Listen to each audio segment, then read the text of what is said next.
362 MP-മാരുടെ പിന്തുണ ലോക്സഭയിൽ ഉണ്ടെങ്കിൽ മാത്രമേ കൃത്യമായി ബില്ല് പാസാക്കിയെടുക്കാൻ കഴിയുകയുള്ളൂ. 2/3 ഭൂരിപക്ഷം കഴിയില്ല. ഇപ്പോഴത്തെ സാഹചര്യത്തിൽ NDAക്ക് അത്തരത്തിൽ ഭൂരിപക്ഷം ഇല്ല എന്ന് മാത്രമല്ല, YSR കോൺഗ്രസിന്റെയും അതുപോലെ ശിരോമണി അകാലിദളിന്റെയും ബിജു ജനതാദളിന്റെയും ഒക്കെ MP-മാർ ഇനി BJPക്ക് സഹായം നൽകിയാൽ പോലും 300 MP-മാരുടെ പോലും പിന്തുണ കിട്ടാത്ത സാഹചര്യത്തിൽ പിന്നെ എന്ത് ചെയ്യാനാണ്? അത്തരത്തിൽ തകർന്നടിഞ്ഞിരിക്കുന്നു. അതായത് പാർലമെന്റിൽ നിലം തൊടില്ല ഈ ബിൽ എന്ന് വ്യക്തമാകുന്നു. സംസ്ഥാനങ്ങളിലെയും അതുപോലെ തന്നെ ലോക്സഭയിലെയും തെരഞ്ഞെടുപ്പ് ഒരേ സമയമാക്കുകയും കേന്ദ്ര ഭരണ പ്രദേശങ്ങളിലെ തെരഞ്ഞെടുപ്പുമായി ബന്ധപ്പെട്ട കാര്യത്തിലും മറ്റ് വ്യവസ്ഥാപിത രീതിയിലേക്ക് കാര്യങ്ങൾ മാറ്റാൻ വേണ്ടിയുള്ള ബില്ല് സുപ്രധാനമായി അത് BJPയുടെ അജണ്ടകളിൽ ഒന്നായിരുന്നു. എന്നാൽ ഈ ലോക്സഭയുടെ കാലാവധി തീരുന്ന സാഹചര്യത്തിൽ ഇത് പാസ്സാക്കിയെടുക്കാൻ കഴിയാത്തതുകൊണ്ട് ജോയിന്റ് പാർലമെന്ററി കമ്മിറ്റിക്ക്, അതായത് JPCക്ക് വിടുകയാണ്. പ്രിയങ്ക ഗാന്ധി ഉൾപ്പെടെയുള്ളവർ അതിനകത്തുണ്ട്. പ്രിയങ്ക ഗാന്ധി, മനീഷ് തിവാരി, അനുരാഗ് ഠാക്കൂർ ഉൾപ്പെടെയുള്ളവർ ഒക്കെ ജോയിന്റ് പാർലമെന്ററി കമ്മിറ്റിയിലുണ്ട്.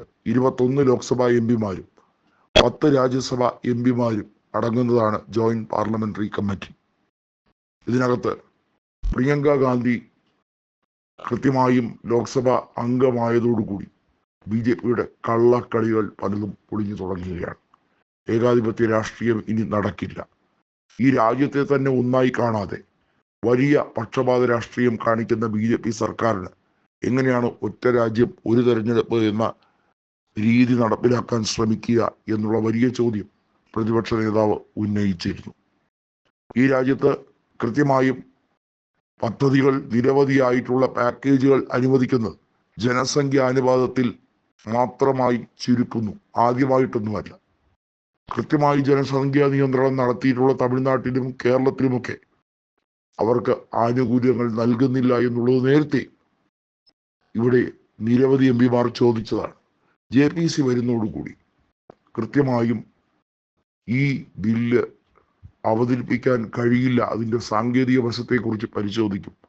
എന്നാൽ ഈ ബില്ല് എങ്ങനെയും അവതരിപ്പിച്ച് അതിനെ നിയമമാക്കിയെടുക്കാൻ ഏതറ്റ കൈയും സ്വീകരിക്കാൻ തയ്യാറായി അതിനുവേണ്ടിയുള്ള ശ്രമങ്ങൾ തുടങ്ങിക്കഴിഞ്ഞിരിക്കുന്നു. എന്നാൽ BJP യാചിച്ചാൽ പോലും ഭൂരിപക്ഷം കിട്ടുകയില്ല, അവർക്ക് പിന്തുണ കിട്ടുകയില്ല എന്ന അവസരത്തിൽ വരുമ്പോഴാണ് ഓർഡിനൻസിന് സാധ്യതയുണ്ടോ എന്നുള്ള ശ്രമകരമായ നീക്കം തുടങ്ങുന്നത്. അതിനും രാഷ്ട്രപതി ദ്രൗപദി മുർമു തടയിടുമ്പോൾ പിന്നെ എന്താണ് പോംവഴി? ഇതാണ് കാലം കരുതി വെച്ച കാവ്യനീതി.